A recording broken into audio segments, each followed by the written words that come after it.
हाय दोस्तों, welcome back to my YouTube channel. तो आज का ये वीडियो बड़ा ही इंटरेस्टिंग होने वाला है क्योंकि निफ्टी जो है वो बार बार कोशिश कर रहा है अपना हाई निकालने का, जो कि 26,300 का अब नया हाई बना है 2025 में। और यहाँ पर आने के बाद निफ्टी जो है स्ट्रगल कर रहा है। तो अब क्योंकि आज 25 दिसंबर है, मार्केट आज क्लोज्ड है, तो ये लास्ट एक्सपायरी वीक है दिसंबर का। और हम जो है जनवरी में एंटर करेंगे 2026 में। उसके बाद बजट भी आना है। तो हमारी स्ट्रैटेजी मार्केट को लेकर क्या होनी चाहिए, ये सारा हम इस वीडियो में डिस्कशन करेंगे। तो इस वीडियो को एंड तक ज़रूर देखिएगा। तो सबसे पहले स्टार्ट करते हैं निफ्टी को। तो निफ्टी में अगर आप ये चार्ट देख पा रहे हैं, इसको मैं थोड़ा बड़ा कर लेता हूँ और यहाँ पर हम फिबोनाची को एक बार प्लॉट करते हैं तो हमको ये समझ में आएगा कि हमारा रिट्रेसमेंट कहाँ तक हो सकता है। तो आप देखिए, फिलहाल क्योंकि ये दिसंबर मंथ है और ज़्यादातर जो एफ आई आईज हैं वो छुट्टी के मोड में हैं, तो अभी फिलहाल दिसंबर मंथ में कंसोलिडेशन जो है वो ही रहना चाहिए। ज़्यादा अपसाइड और डाउनसाइड मुझे नहीं दिख रहा। और अगर आप चार्ट पे भी देखें तो निफ्टी जो है पिछले 4 ट्रेडिंग सेशन में 25,900 से लेकर 26,225 तक गया है। अब अपसाइड जो है वो जब तक 26,300 ब्रेक नहीं होता तब तक तो ऊपर का कोई टारगेट नहीं बनेगा, और 26,300 अगर ब्रेक होता है तो ऊपर के टारगेट 26,500 और 26,800 तक है। और नीचे की तरफ अगर हम बात करते हैं निफ्टी में, तो नीचे की तरफ अभी जो पहला सपोर्ट निफ्टी में है वो 25,900 का है। और 25,900 किसी वजह से अगर निफ्टी ब्रेक करता है तो फिर दूसरा टारगेट आएगा 25,668। तो ये तो निफ्टी में लेवल्स हैं।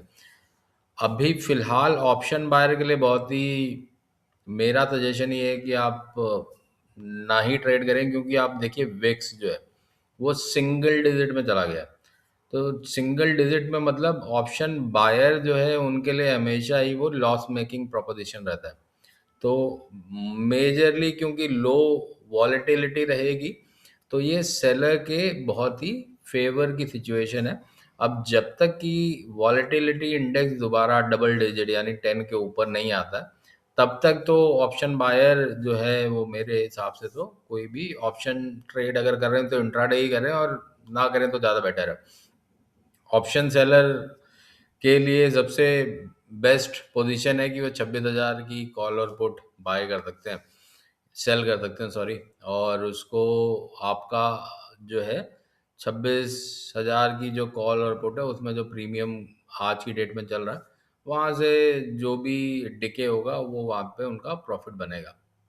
तो ये तो निफ्टी के बारे में हो गया। लेकिन आप कोई भी ट्रेड अगर लेते हैं निफ्टी में, तो मेरा सजेशन तो ये है कि आप अपने फाइनेंशियल एडवाइजर से ज़रूर कंसल्ट कीजिएगा। और निफ्टी में ट्रेड लें तो नीचे की तरफ जब 26,000 के करीब या 25,900 के करीब निफ्टी में आ रहा है, तब ही वहाँ पर ट्रेड लें ताकि ऊपर का आपका थोड़ा प्रॉफिट बन सके। अगर आप इस वक्त कोई भी ट्रेड लेते हैं तो पॉसिबिलिटी है कि अभी ये 25,900 की तरफ अगर आता है तो फिर आपका जो प्रॉफिट बनाने का प्रोबेबिलिटी है वो थोड़ा कम रहेगा। अब हम एक बार बात कर लेते हैं बैंक निफ्टी की।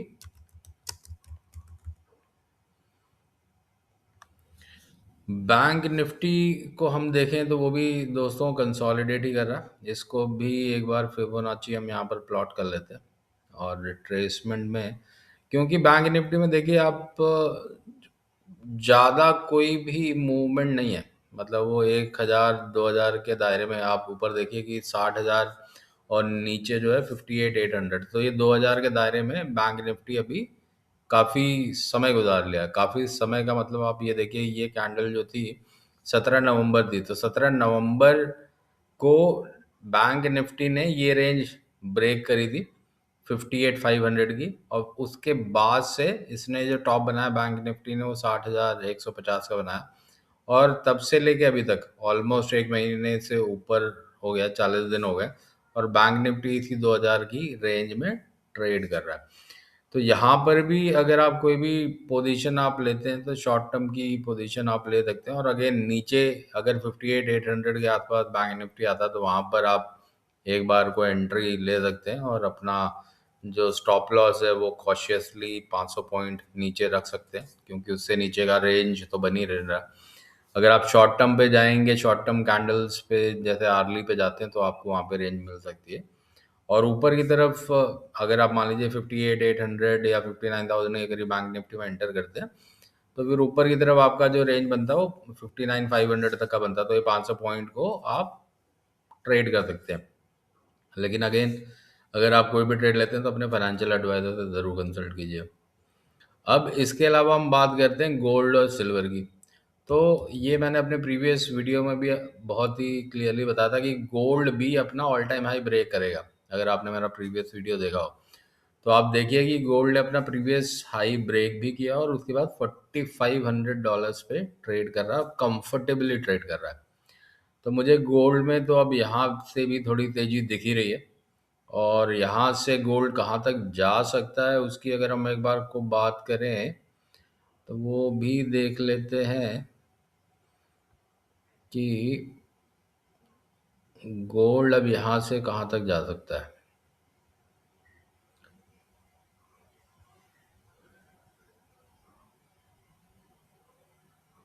तो यहाँ से अगर हम लेवल देखें दोस्तों, तो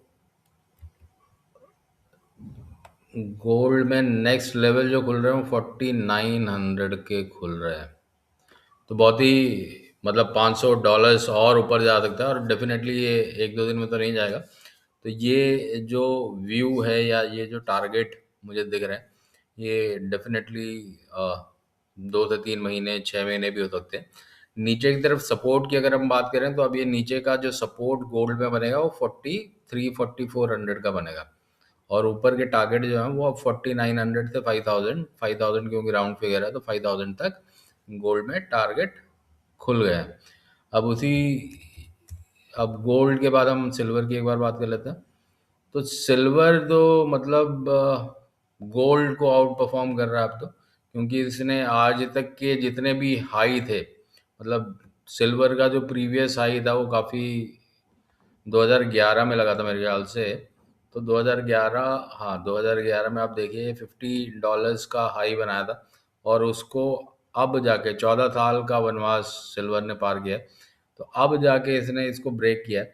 तो एक्सपेक्टेड ये है कि यहाँ से आप ये देखिए कि 49 और 14, 35 मतलब 85। एक तरीके से फिबोनाची पे देख लेते हैं। वैसे तो इसमें अगर हम बात करें तो मेरे ख्याल से $80 तक का व्यू तो बन रहा है। लेकिन एक बार हम फिबोनाची पे भी देख लेते हैं कि किस हिसाब से सिल्वर में व्यू बन रहा है, क्या टारगेट सिल्वर में फिबोनाची पे बनते हैं। तो एक बार फिबोनाची एक्सटेंशन से अब इसका ये हाई है।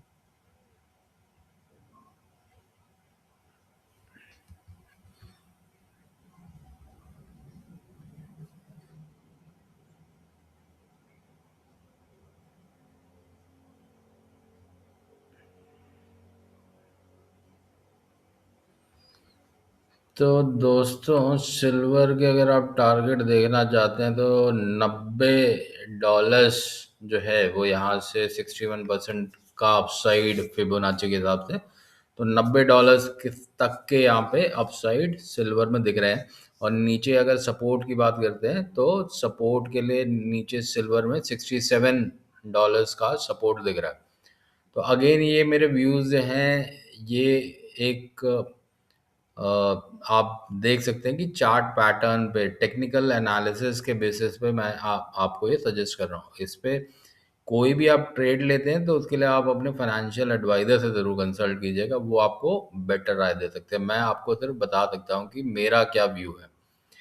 और जो बिटकॉइन में ट्रेड करते हैं उनको भी मैंने अपने प्रीवियस वीडियो में बताया था कि बिटकॉइन जो यहाँ पर कंसोलिडेट कर रहा है, और जब तक ये अपनी एक रेंज नीचे या ऊपर की तरफ नहीं तोड़ता, नीचे की अगर हम बात करते हैं तो नीचे ये अभी आप देखिए $85,000 जब तक ये ब्रेक नहीं होता है, और ऊपर $90,000, $95,000 जब तक नहीं ब्रेक होता है, तब तक बिटकॉइन जो है अभी यहाँ पे कंसोलिडेट कर रहा है। तो ये काफ़ी वॉलेटिलिटी देख चुका है ऑलरेडी।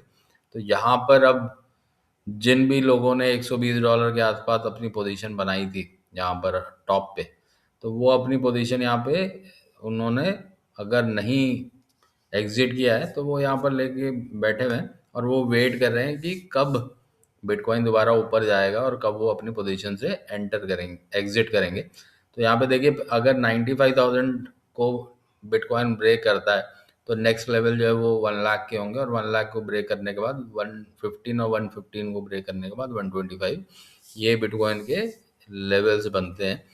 लेकिन अगेन, तो ये जब तक इस दायरे में फंसा हुआ है, 85 नीचे की तरफ और 94,000 ऊपर की तरफ, तो ये $8,000 से $9,000 की रेंज है जिसके बीच में अभी बिटकॉइन है। तो मैं तो अभी यहाँ पे मुझे कोई भी क्लियर ट्रेंड नहीं दिख रहा, तो बिटकॉइन में तो मैं अभी कुछ भी सजेस्ट नहीं करूँगा।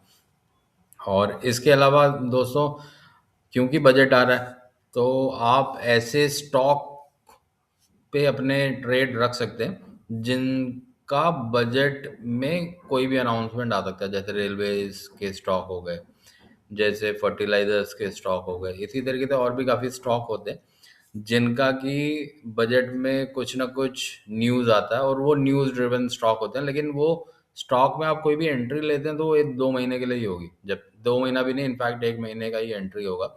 तो आप ऐसे स्टॉक आइडेंटिफाई कर सकते हैं, आप उनके प्राइस मूवमेंट देख सकते हैं, और आप चाहते हैं कि मैं आपको सजेस्ट करूं तो मैं भी बता सकता हूँ, या आप किसी स्टॉक में ऑलरेडी एंटर हो चुके हैं और आप चाहते हैं कि उसके बारे में मैं बताऊं, तो वो भी मैं आपको शेयर कर सकता हूँ।